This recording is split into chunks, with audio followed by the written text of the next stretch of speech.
Parlagefsi. Alea songi toro Indigenous mio uvlupak.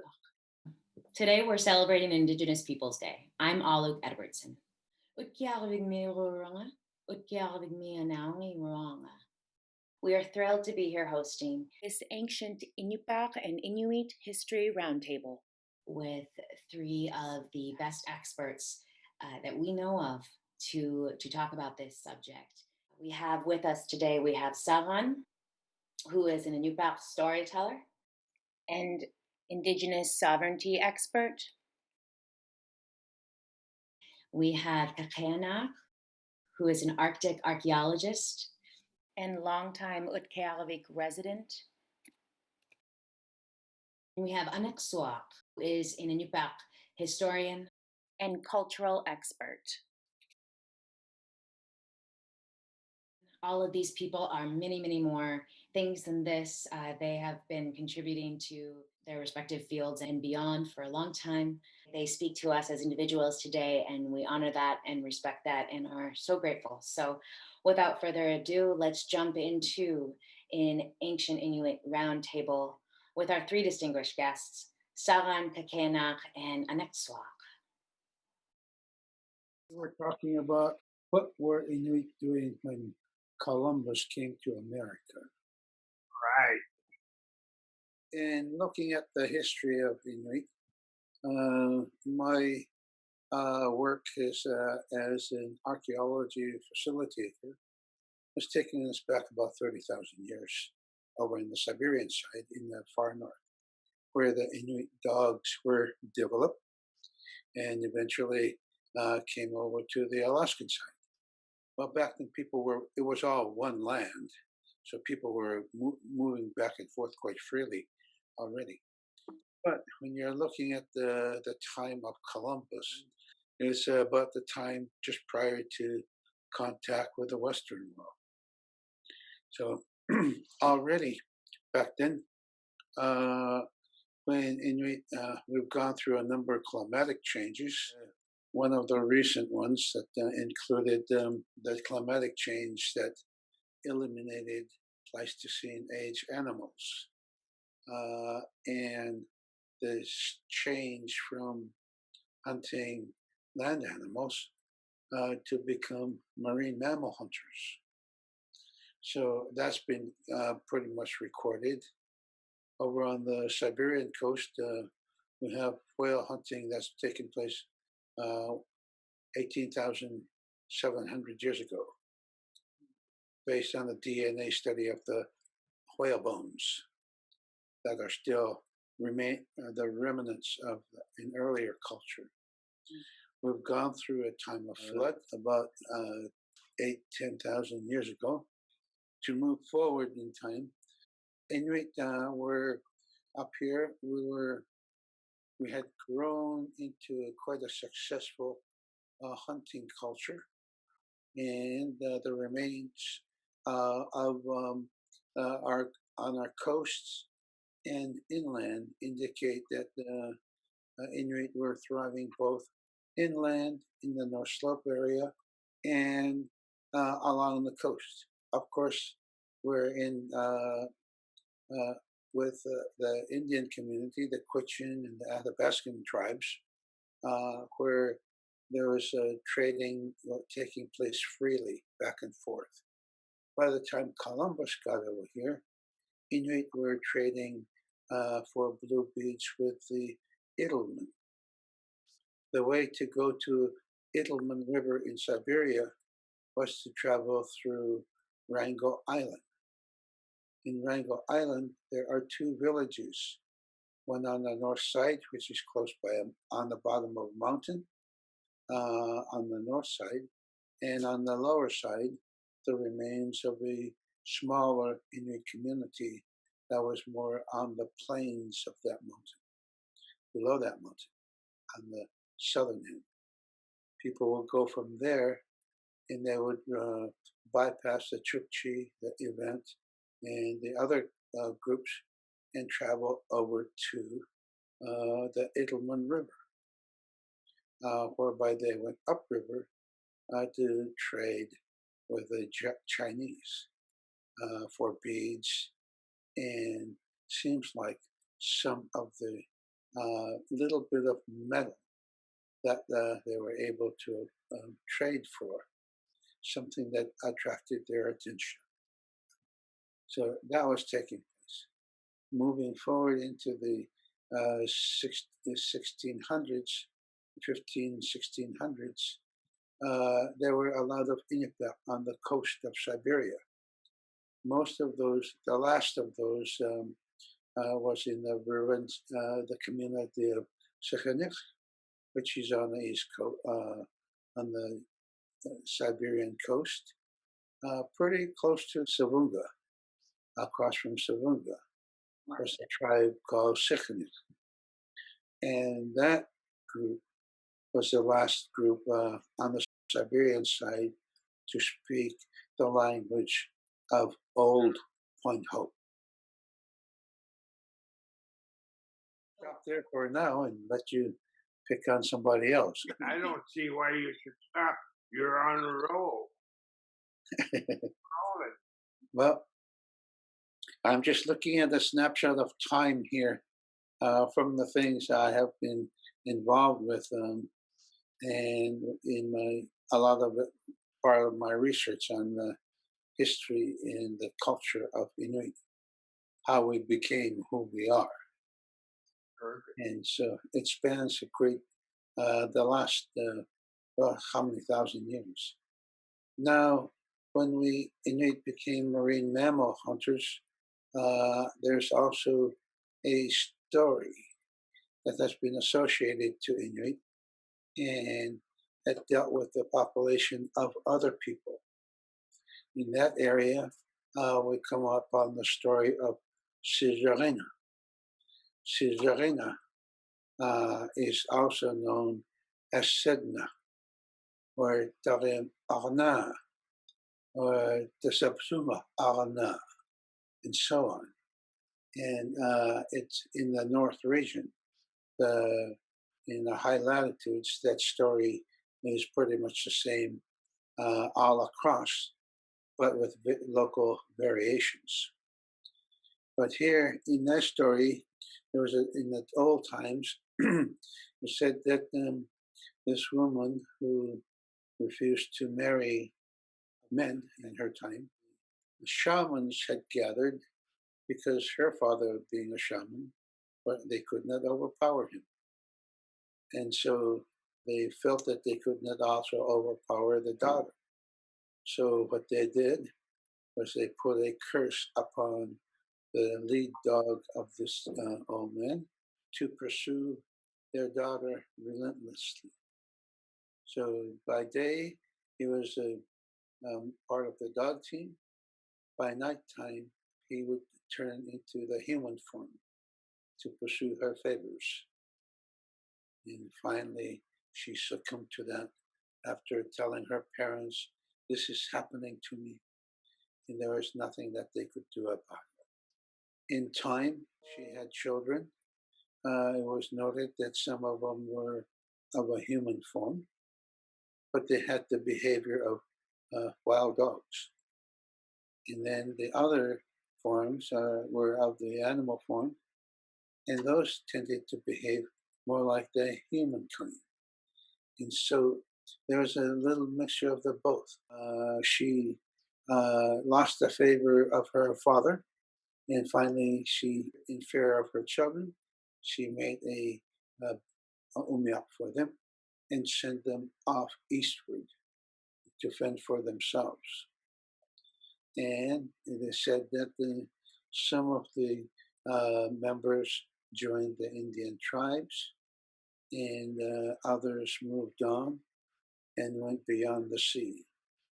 There was a prophecy said that if when the children of Saġġan return to the lands of Inuit, they will come in large ships, and there will be many.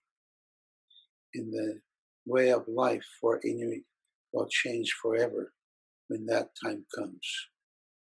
So in between the time of Columbus, we're still unknown were still a foreign country, and to Americans who were unexplored.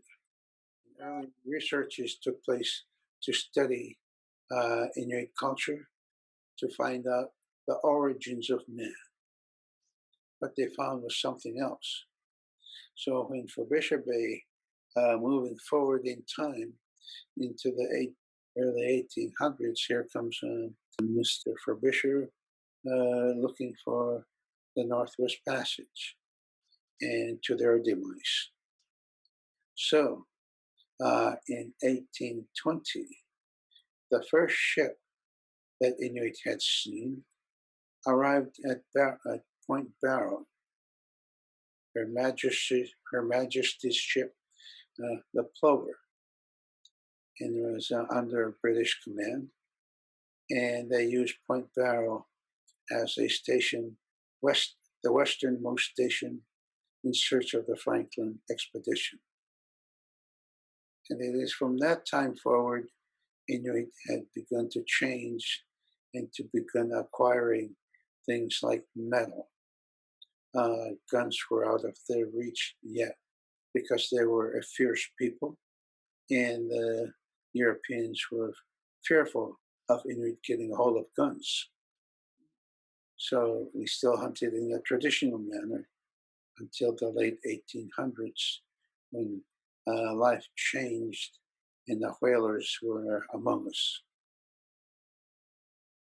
But we've got a lot of time in which Inuit have been in this area to indicate that the Inuit were ever roaming people, filling up this land.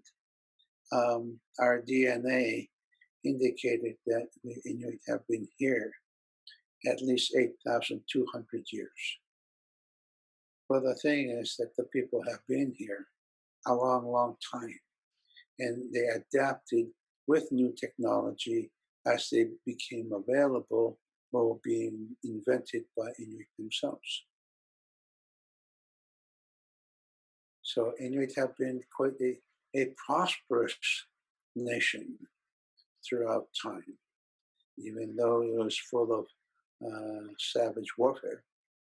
It was not that much different from other countries in that.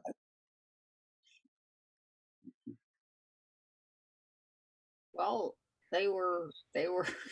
I've actually excavated a couple of houses down at Iñupiaq, which is on what's now called Point Franklin, that date right to that 14 to 1600 chunk of time that they were being occupied. So, and yeah, people were more or less doing what people had been doing for thousands of years, and in some sense still do, which is living, hunting. They didn't have, those houses really didn't have much metal. It looks like the only metal people got in any quantity here before the whalers and traders came in was a little tiny bit of iron, and often it would be like tiny little itsy bitsy slivers, that were clearly worth a whole lot, like worth what a fancy truck would be or something. I mean, I'm trying to come up with an equivalent. Most people didn't even have that. The people who were well-to-do, made good trades, maybe the Alex, they might be able to afford to buy one of these tiny little pieces of iron that was traded over from the other side of the Bering Strait. Some of them, it's kind of problematic because of the Bering Strait coming in here in the middle of this. We don't have the archaeology for the earlier periods of people being coastal hunters, because those coasts are gone. Where those people would have been living were gone.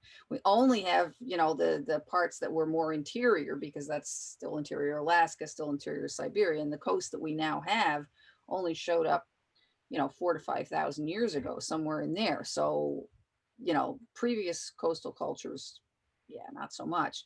But you see burial patterns on both sides of Bering Strait going back about 5,000 years at least. And like I say, probably don't have, they probably were doing the same thing earlier, but it's underwater. Nobody's ever found the sites. And, the way you make a grave, the concept of how to make a grave in one of these coastal Inuit adjacent, if you will, cultures, It's pretty much the same. I mean, if you're on the coast, the burial, the head goes toward the ocean, the most important ocean, if you have a choice of oceans.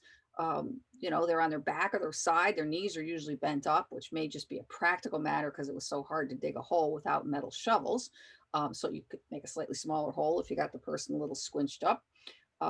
They have stuff left with them. It's not always lots of stuff. Some people don't have anything. There's always a few burials in a graveyard that, they got lots of stuff, so presumably they were either rich or something.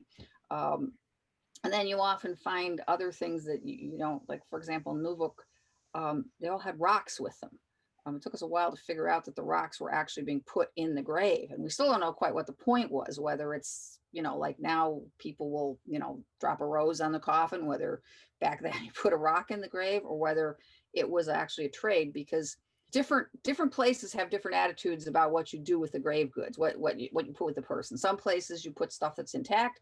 Some places they want to break it first and put it. Some places you're not supposed to take anything from the grave. Other places it's fine, but usually you're supposed to trade for it. You're not supposed to just go take some guy's bow. You have to give him either a bow or some other thing of value. There's some indications that in some places they feel like a broken bow is an okay trade, because where he's going, he and the bow will both be fixed. They will be able to work in the afterlife, just like the broken body will, but there's a lot of similarities, and obviously these are the same folks. I mean, back at the heart of it, there's dialect differences, but there's dialect differences today. There's dialect differences in Iñupiaq. I mean, you don't say, well, I tend to say Kagi because it's easier for me to get out in the Point Hope way, but even between here and Wainwright, Kakianaaq,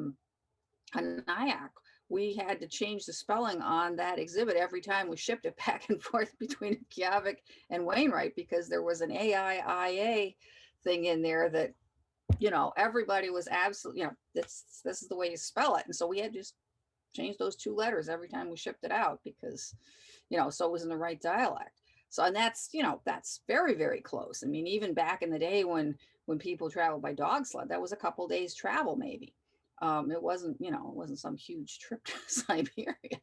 So, but they were living, they were coastal hunters. They had good, solid, well-made houses. They clearly were catching a variety of both marine mammals, whales, and also they were catching tutu and some of the foxes and things, although foxes can be almost marine. Some of them just hang out in the ice anyway, but so they were catching a variety of things. They seem to have been fairly prosperous. There was clearly trade. Ron mentioned the blue glass beads. There were some of those found in the Brooks Range in a site that was, basically Columbus era, which was long before any Europeans or Americans or anything like that had stepped foot in any part of Alaska, even further south in Kodiak, where the Aleutians, where they did show up pretty early, and in some sense that's still being carried forward. There was, as people moved east, though, they did actually get to metal. So by that point, I think, I'm almost certain by that point, the folks in Greenland had found the meteorites. There's 3 meteorites, one of which actually got stolen and taken back to the American Museum of Natural History and is still there, I think, unless they've repatriated it. That had landed, like a big meteor came and it broke into pieces, and basically at Cape York. And some of these are like, the size of a car, a truck, basically, but they're almost pure iron, meteoric iron. So you can bash up pieces off them, and people did. I mean, there's a whole quarry and you can see it. And so they were being traded, whoever lived close to there clearly, hit the jackpot when those things landed, or they found them, whatever. And, so that meteoric iron, and you can do chemical tests and everything. And, so they were trading that, and it kind of tails off as it gets farther and farther from Greenland, both in the north, but they also seem to have been trading it to, Indians further south. And some of it works its way down into Labrador, and even little bits of it have been found further south. So, I'm not sure what they were getting back in trade necessarily, but, so they got their own iron. So so people were living, being marine mammal hunters. And I think by that point there already were people living in the Brooks Range, and interior, So I imagine they probably already had the trade going in essentially caribou hides and some meat for basically pokes of Iñupiaq, because caribou is even if they're fat, they don't have enough fat for you to subsist purely on caribou. And then of course you don't always catch fat ones. They get skinny after a while, and so people, you can actually eat like pounds and pounds and pounds of caribou meat, and if it's skinny, you can be starving anyway because your body's not getting enough fat. There's actually something in Stephenson where he talks about they were eating so much every day that you could see their bellies getting full at night under their parkas. I mean, I'm not talking a tiktok, I'm talking a tiki, the real fur parka, so imagine how much your belly has to bulge to stick out through that, right? And but they still felt like they were starving. But the problem for coastal people is more of a timing thing, because when the caribou's fur is just the way you want it for clothing and bedding and everything, that's also a time when there's things that you should be doing on the coast, with your ugrooks and working on your skins and all that sort of stuff. And so it was kind of, a tear. But if you had people who were living inland catching some of those caribou, and they needed to eat them, but they didn't eat all the skins they caught, they had their tents, they had their bedding, they had all their clothes, and they still had spare. So now they could trade with the coastal people for Iñupiaq, which solve their fat problem. Just dip the caribou in it, and you're not starving, and you don't have to eat 7 pounds a day either, which has got to be uncomfortable. So I think that trade was going along then. I mean, that was well established, and then as more traders came to the coast and traded with people, I think that got those things got incorporated into the trade. But interior people would come down to the coast. There were trade fairs, Iñupiaq on the Colville. There were established routes across the Brooks Range to go down to the trade fairs. It's solid near Cape Espenberg, Kotzebue, and there were a couple other places, Barter Island, where Kakianaaq is. I mean, it was called Barter Island because that's what people did. They went there to barter. Mostly, the things I've seen have mostly suggested it was mostly with Inuit from the east. But there also was suggestions that often people would travel like from here to Iñupiaq, and then they would leave the women and children at Iñupiaq, because that went on for a month or more. And then the men would go to Barter Island. I don't know if either of you have heard, more details on why you often left the women and children at home when you were going to Kakianaaq to trade or to Barter Island. I'm not sure they did it right at the town. If I could interject, in the North Slope, we were called Iñupiaq. So that went all along the Brooks Range, north of the Brooks Range, and the territory of the Inuit within that area. It begins from the Kivalina River and extended all the way over to Iñupiaq, which is the Mackenzie River. And we have different kinds of different Iñupiaq was the biggest one. We have Iñupiaq, it's not quite as long, the Colville River. And we have Iñupiaq, and then Iñupiaq, and then again over on that other side, we have the Iñupiaq, the Iñupiaq River. So all these different rivers. But for the North Slope region, we're to others north of the mountain range, we were the Iñupiaq. And within that, we also each have the different names for each group. So, and while we also had the Nunavut, but the trade in that time, 1600s, when the animals were still plentiful, over at Pa, the Nunavut, basically, a lot of the people moving east, you could tell by some of the clothing, how from King Island, the King Islanders used to have that long front, like an apron on the front of their parkas. Well, that was designed for climbing on those on that hill. And so that kind of pattern came to the mainland, and it traveled east into Canada. Okay. And so we have, and that style of parka became known as pamulik, the one with the tail. So, and that's where that design originates from. But over time, as fur became more available, it became quite a fashion and became tradition further east of us. Yeah.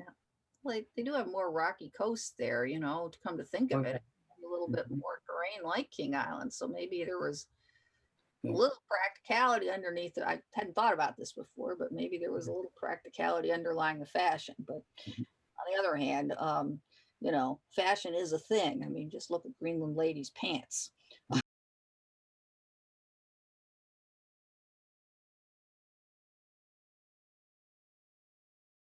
A lot of the names that we have from that period of time go all the way into Canada, and some of them as far as Greenland. And a lot of people carrying the same name. And so it's become more than just a family name. It's become a regionalized name in other places that indicated people were moving ever eastward.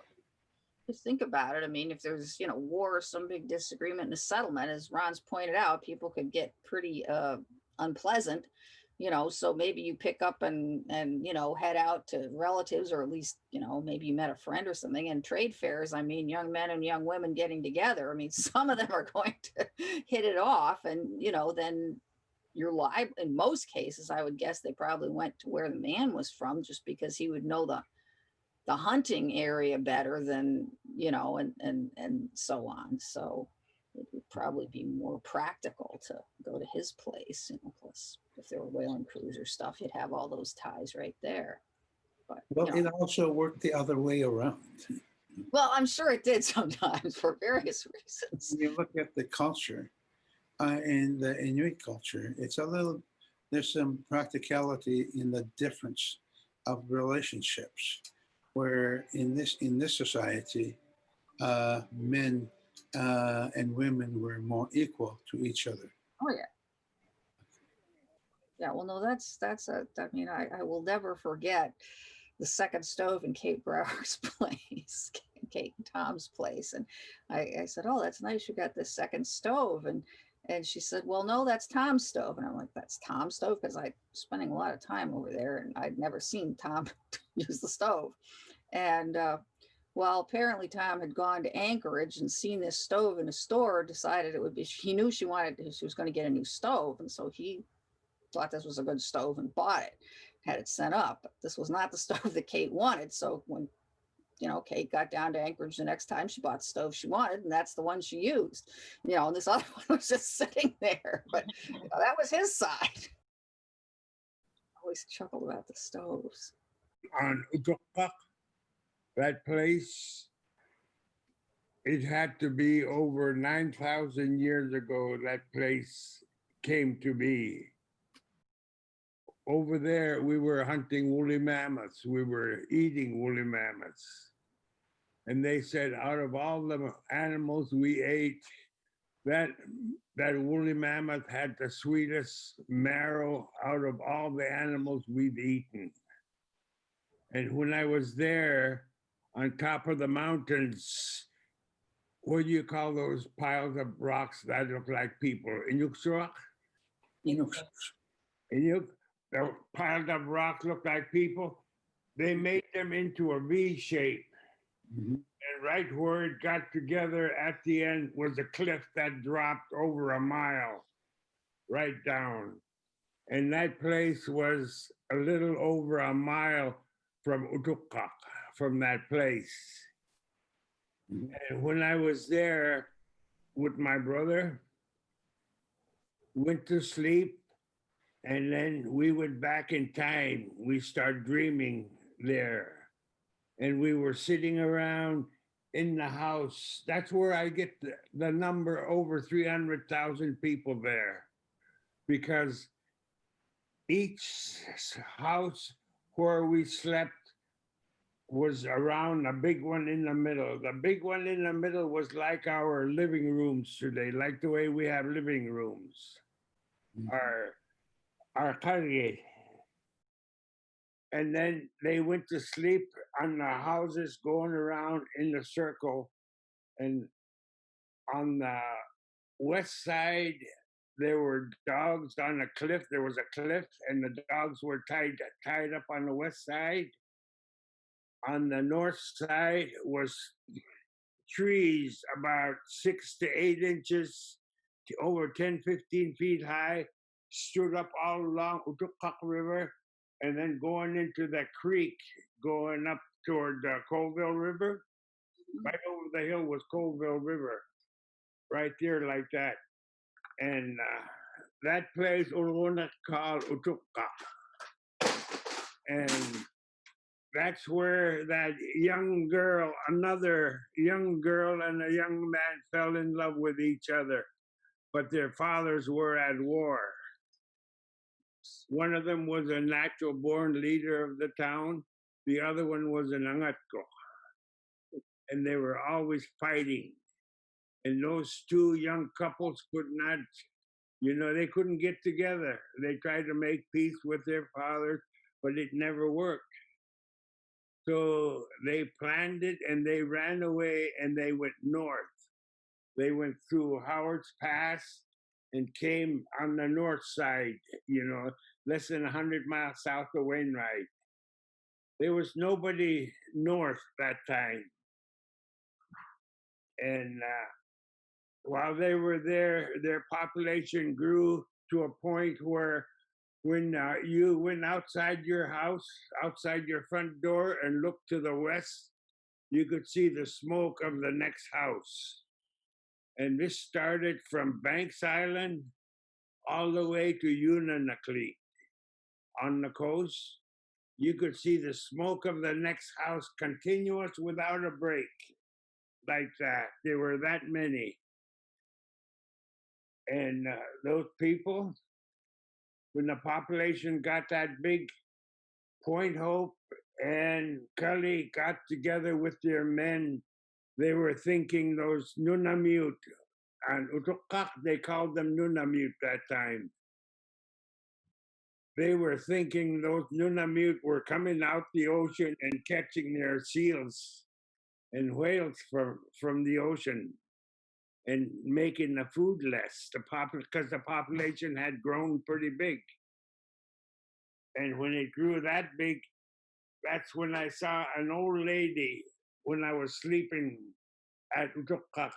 There was an old lady on her hands and knees, and she was trying to roll a big piece of meat to her little sled, about 3.5, 3-foot sled.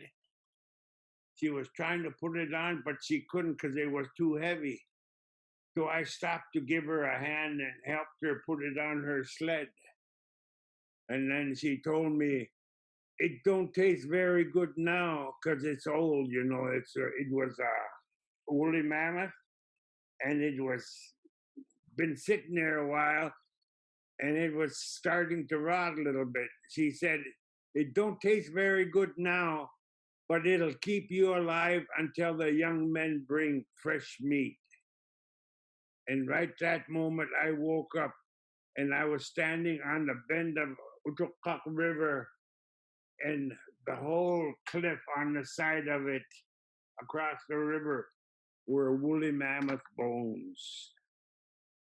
When I saw that big piece of meat, I started thinking, boy, these people are ambitious. Over 80 miles, they bring, big pieces of meat from the ocean. I was thinking they were whale meat. And when I looked at the meat was too light colored, like caribou. Then I started looking to see where she got it, and she had taken a piece off of the hind quarter of a woolly mammoth that was laying there on the ground. What were you going to ask? No, I was just saying it is lighter because it's the marine mammals have to, you know, they have to have more hemoglobin to carry the oxygen so they can dive for a long time. You know. And also, that was that place, and it was full of people. And I got that number from my head when I looked around, went outside. I saw rows and rows, circles of houses. There were hundreds of houses. And then when you walked along the river, you could feel where there were a bunch of people might have been killed. You know how it feels when you go to a haunted place, Ron, where you know a bunch of killing had been done. You can feel those places. Iñupiaq was like that. And then when I was looking at inside their houses, their uluraks were made of 5 different objects. The blades were of 5 different objects. There was sandstone, slate, there was hardwood, ivory, and gold. These were the blades of their uluraks right there at that Iñupiaq. And when I traveled, I always like to go find some storytellers and go visit them and listen to their stories. When I got to Baffin Islands in 1978, the 5 communities there paid my way there to go, help them stop the drilling in their ocean on that bay over there. And those people, they asked me, how can somebody as young as me, this was over 40 years ago, okay? They looked at me, how come somebody as young as you can know these stories, these old stories? How come you know them and the other younger people don't? I told them when I travel, I always go listen to stories, people that tell stories, and ask questions and listen to them.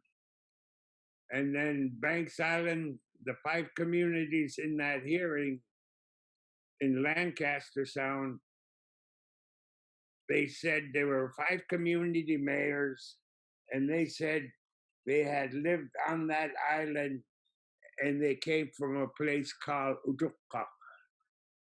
They didn't know if Iñupiaq was a mountain, a hill, a river, a creek. They didn't know what it was, but they knew they were from a place called Iñupiaq. And then from being from Iñupiaq, they talked about, they went back 6,000 years, and when they got themselves to Banks Island, it was about 6,000 years ago. The number came from the Canadian federal government when they carbon dated those old houses. And then they started going back from 6 to 9,000 years. And when Banks Island got filled up with, not Banks Island, when what's the name of that river? Where they go fishing on the northeastern end. It's northeastern end, there's a big community there. They fish. Good job. It'll come back to me. What is it, Ron? You know it? Good job. No, not Gutja. It's island. Qarmeos, when they were attacked by the people from Point Lay and Point Hope, they got attacked and they got almost wiped out, and less than 2,000 of them made it over the Colville River side and ran away down the Colville River until they got to the ocean over Iñupiaq. Then they went east and then they crossed that river on the Canadian side. Right there at that place, when they were running, they stopped running. And then they were living in peace for about a good 5 years, and nobody came and bothered them. They were in their minds, they were safe. Then one day a man walked in on them from Point Barrow. And those people knew that man and his relatives who were from Point Hope. So the one that knew that man from Nuvuk with relatives from Point Hope convinced the others when he left, they had to go some more because he was sent there to find them. And when he was sent there to find them, that means they were going to go back to Point Hope and then tell them, and then Point Hope would come and finish the job, wipe out the Iñupiaq meal. So they took off again during the winter. They kept on going east until they got to the northeastern end of Hudson Bay. And they thought they were far enough, they were not going to be bothered anymore. About another 5 years later, what do you know? Here comes that guy again. He found them again. And then he convinced, he had that one that knew the Nuvuk meal with relatives from Point Hope, he didn't have trouble convincing them that they were there. He was there to find them so they could kill them. So it was beginning of winter. When he started home, they started following the Sikuliaq, the ice as it was freezing going out, and they hit Baffin Islands. Name of the island, Baffin Islands. And in about 2,000-3,000 years, the population got so big, they filled up the island all the way around and then started running out of food. Now, this is Baffin Island story, they're telling me, after I helped them, stop the oil companies from going out into their ocean. And they went back 9,000 years was the oldest carbon dating that was done in Banks Island. And that 9,000 years went across to the two northernmost communities of Greenland, the northwesternmost, communities. And then after that, they quit following them. They quit looking for them. That old man was gone, and they were safe. Canada and Greenland always says they're from a place called Iñupiaq, but they don't know what it is. Let me finish it off with, after about 2,000 of them got away, went to the Canadian side, left behind were 3 families. They were up the beginning of Carbon Creek, where Uncle Freddie Amawak has a cabin there. There were 3 families. When they saw a mass of people coming, they hid and they went by and went to Iñupiaq. And then those 3 families eventually populated Wainwright, Barrow, Iñupiaq, Aniqsuaq, Aniqsuaq Pass, Iñupiat, and Kakianaaq. Those 3 families became those communities. That's what I found so far. We get together, I found a book called The Book of Hopis, the Elders Conference of the Hopi Indians. And Saġġan's stories stopped when they got to the mountains. The Iñupiaq story ended right there. I couldn't find it anymore. But then years later, I found the Book of Hopis, and that's where the Book of Hopis started. That's another 11,000 years plus from the carbon dating done by Western man. Okay, I'll stop there.